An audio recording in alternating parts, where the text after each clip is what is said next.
Evening and welcome to my Facebook Live. This is Ed Cardinal.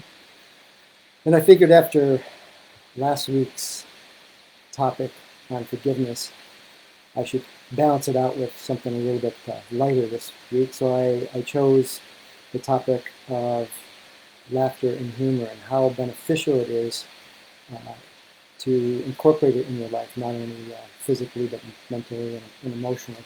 And when I was thinking about this topic, I was reminded of a journalist from the 1970s, Norman Cousins, and he wrote a book called The Anatomy of Illness.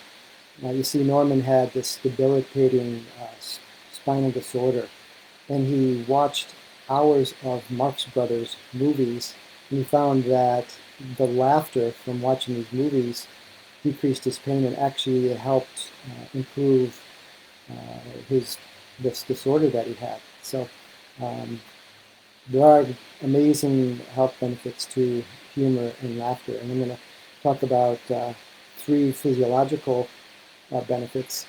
Uh, there's many more than that, but I'm just going to touch upon on three. Um, One is that initially, when you laugh, it increases your heart rate, your respiratory rate, and your oxygen consumption. But what happens after that initial episode of that increase, your body goes into a relaxation state. And many of you know that after you have had a laughing fit, you feel more relaxed and you feel calmer. Also lowers the levels of the stress hormone cortisol and increases endorphins, which is the feel-good chemical that's released in the body. Maybe talk about three positive effects it has on health conditions. And again, there's many more than this, but I want to keep it to three. It increases pain tolerance, which it did with Norman Cousins, and he talked about it in his book.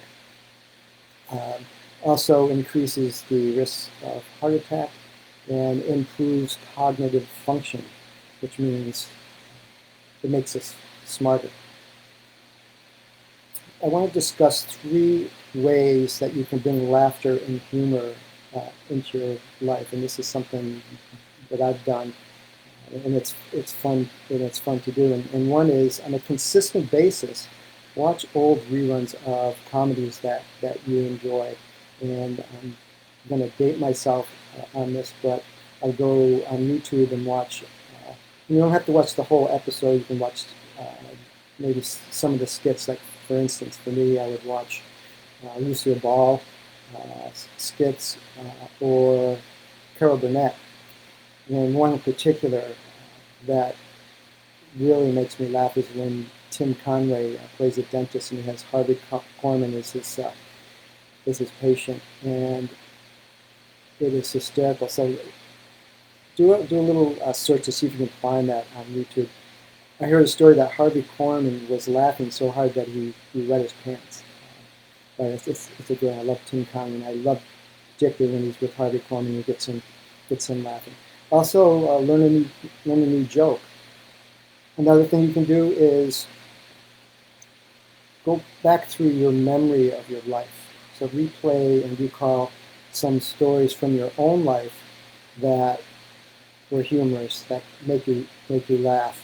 And don't be afraid to make fun of yourself.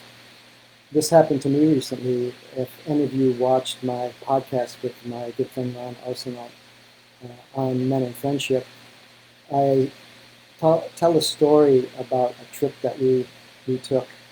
And we would take, usually on a yearly basis, we'd go camping for a weekend or a Red Sox game. And in this particular trip, we were up in Maine for 3 or 4 days. And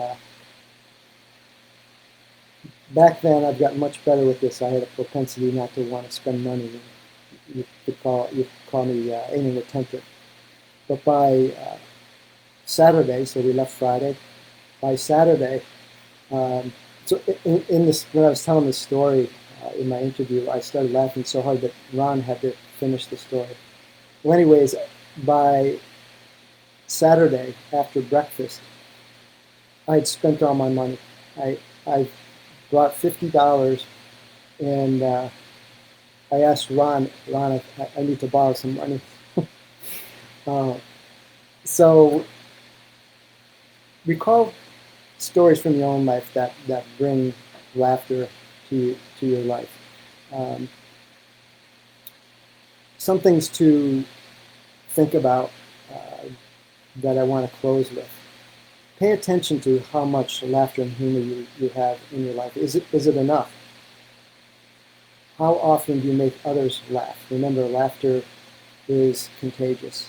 And as I said in this live, that there are many benefits physiologically, there are many benefits for health issues. So hope this was helpful. If you did find it helpful, please like, comment, and share. And looking forward to seeing you next week, 7 p.m. Thursday night Eastern Standard Time for our next Facebook Live. Remember, laugh. It's good for the soul. Take care. Have a good night. Bye-bye.